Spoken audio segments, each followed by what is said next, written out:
സിംബാബ്വെക്കെതിരായ മത്സരം ഇന്ത്യയെ സംബന്ധിച്ചിടത്തോളം ഒരു ജീവൻ മരണ പോരാട്ടമാണ്. നിലവിലെ ചാമ്പ്യന്മാർക്ക് സെമി സാധ്യതകൾ നിലനിർത്താൻ ജയം അനിവാര്യമാണ്. ആദ്യ മത്സരത്തിലെ ദക്ഷിണാഫ്രിക്കയ്ക്കെതിരായ കനത്ത തോൽവി അതാണ് ആത്മവിശ്വാസത്തിൻ്റെ പരകോടിയിലായിരുന്ന ടീമിനെ ഇപ്പോൾ വലിയ അനിശ്ചിതത്വത്തിലേക്ക് തള്ളിവിട്ടത്. 76 റൺസിൻ്റെ ആ തോൽവിയോടുകൂടി നെറ്റ് റൺ റേറ്റിലൊക്കെ തന്നെ വളരെ താഴെ പോയി ടീം ഇന്ത്യ. ഇനി ശേഷിക്കുന്ന 2 മത്സരങ്ങളിലും വലിയ വിജയം വേണം ടീം ഇന്ത്യക്ക്. സിംബാബ്വെക്കെതിരെയും ഒപ്പം തന്നെ വെസ്റ്റ് ഇൻഡീസിനെതിരെയും വലിയ വിജയം തന്നെ വേണം സെമി സാധ്യതകൾ നിലനിർത്താൻ. ഒരുപക്ഷെ ഒരു തോൽവി ഇന്ത്യൻ ടീമിനെ നിലവിലെ ചാമ്പ്യന്മാരെ പുറത്തേക്കടിക്കും എന്നുള്ളതാണ് അവസ്ഥ. സിംബാബ്വെയെ സംബന്ധിച്ചിടത്തോളം ഇത് തന്നെയാണ്. ആദ്യ മത്സരത്തിൽ വെസ്റ്റ് ഇൻഡീസിനെതിരെ കനത്ത തോൽവി വഴങ്ങിയതോടുകൂടി അവർക്ക് ഒരു തോൽവി കൂടി നേരിട്ടാൽ അവരും പുറത്തേക്ക് എന്നുള്ളതാണ് കാര്യം. എന്തായാലും ഇന്ത്യൻ ടീമിൽ മാറ്റങ്ങൾക്ക് സാധ്യതയുണ്ട് എന്ന് തന്നെയാണ് വാർത്താ സമ്മേളനത്തിൽ ബാറ്റിംഗ് പരിശീലകൻ സിദ്ധാംശു കോട്ടക്ക് പറയുന്നത്. അതിൽ നമ്മൾ മലയാളികൾ അല്ലെങ്കിൽ ഏറ്റവും വലിയ ആകാംക്ഷയോടെ കാത്തിരിക്കുന്നത് സഞ്ജു സാംസൺ ടീമിൽ ഉണ്ടാകുമോ എന്ന് തന്നെയാണ്.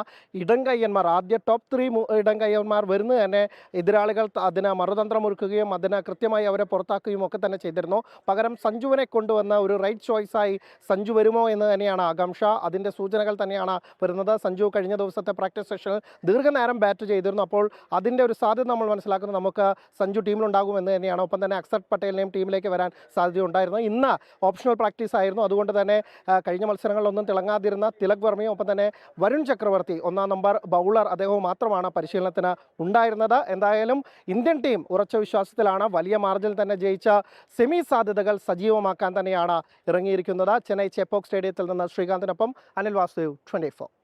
ലോകത്തെവിടെയായാലും ഏത് സമയത്തും 24 വാർത്തകളും ഓഗ്മെന്റഡ് റിയാലിറ്റി പാക്കേജുകളും എക്സ്പ്ലെയിനറുകളും വിശദമായി കാണാൻ ഞങ്ങളുടെ യൂട്യൂബ് ചാനൽ നിങ്ങൾക്ക് സബ്സ്ക്രൈബ് ചെയ്യാം.